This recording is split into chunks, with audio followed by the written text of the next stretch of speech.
25 सितंबर पंडित दीनदयाल उपाध्याय की जयंती के अवसर पर प्रधानमंत्री नरेंद्र मोदी राजस्थान के बांसवाड़ा जिले से इतिहास रचने वाले हैं।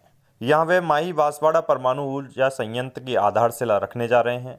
इसके साथ ही वे राजस्थान समेत कई राज्यों की स्वच्छ ऊर्जा परियोजनाओं को राष्ट्र को समर्पित करेंगे। ये अवसर केवल तकनीक और विकास का नहीं बल्कि राजनीति और समाज के बीच संवाद का है। इसी मौके पर बांसवाड़ा डूंगरपुर सांसद और भारत आदिवासी पार्टी के नेता राजकुमार रोत ने प्रधानमंत्री के नाम एक पत्र लिखा है।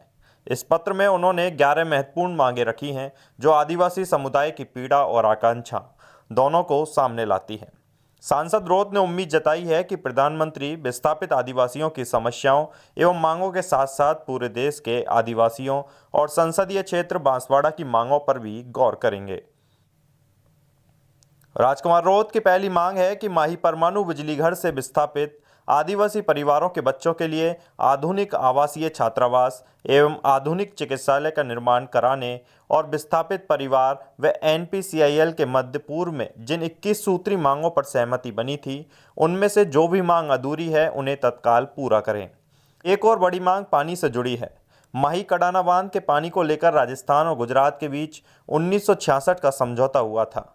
सांसद रोज चाहते हैं कि उस समझौते की शर्तों को लागू किया जाए और बांसवाड़ा डूंगरपुर जैसे आदिवासी इलाकों तक सिंचाई परियोजनाओं को पहुंचाया जाए। तीसरी मांग ऐतिहासिक और राजनीतिक दोनों है। भील समाज के संतों और नायकों ने अलग भील प्रदेश की मांग दशकों से उठाई है।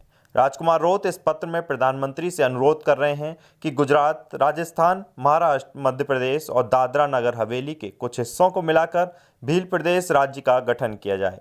यह मांग विवादित भले ही हो, लेकिन यह बताती है कि आदिवासी समाज अपनी पहचान और अपने अधिकार को लेकर कितनी गहरी बेचैनी महसूस करता है। सभी जानते हैं कि आदिवासी इलाकों की संस्कृति, उनके पर्व, त्योहार और पवित्र स्थलों की अपनी एक अलग पहचान है। मानगढ़ धाम, मावजी महाराज, गोविंद गुरु, त्रिपुरा सुंदरी और ऋषभदेव जैसे स्थलों को जोड़कर ट्राइबल टूरिज्म कॉरिडोर बनाने की मांग सांसद रोत ने पत्र में लिखी है। सांसद रोत ने एक और संवेदनशील मांग उठाई है। राजस्व रिकॉर्ड और सरकारी दस्तावेजों में भील समुदाय के नाम की जगह कई बार मीणा या रावत लिख दिया जाता है। उनकी मांग है कि इन त्रुटियों को सुधारा जाए और सही जातीय पहचान दर्ज की जाए। इसके साथ ही आगामी जनगणना में आदिवासी धर्म को एक अलग कॉलम या कोड के रूप में मान्यता दी जाए। यह मांग भी आदिवासी समाज की धार्मिक और सांस्कृतिक अस्मिता से जुड़ी रही है। एक और सांसद वो चाहते हैं कि राजस्थान राज्य की प्रशासनिक सेवाओं में आरक्षण को 4 क्षेत्रों में बांटा जाए: अनुसूचित क्षेत्र, गैर अनुसूचित क्षेत्र, डेजर्ट ट्राइबल स्पेशल एरिया और हाड़ौती शहरिया क्षेत्र।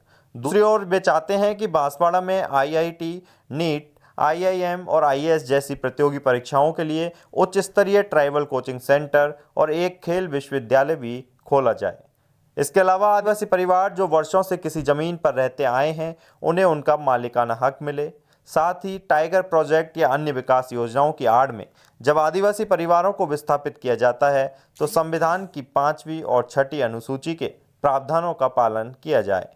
अंतिम मांग है कि 9 अगस्त विश्व आदिवासी दिवस को राष्ट्रीय अवकाश घोषित किया जाए।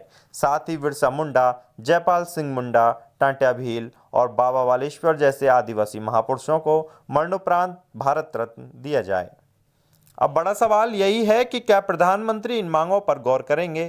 क्या बांसवाड़ा का दौरा केवल परमाणु ऊर्जा संयंत्र की आधारशिला तक सीमित रहेगा या फिर आदिवासी समाज की आवाज को भी एक राष्ट्रीय मंच मिलेगा? इतिहास गवाह है कि आदिवासी समाज ने इस देश के लिए बलिदान दिया, आंदोलन किए और अपनी संस्कृति को बचाने के लिए संघर्ष किया।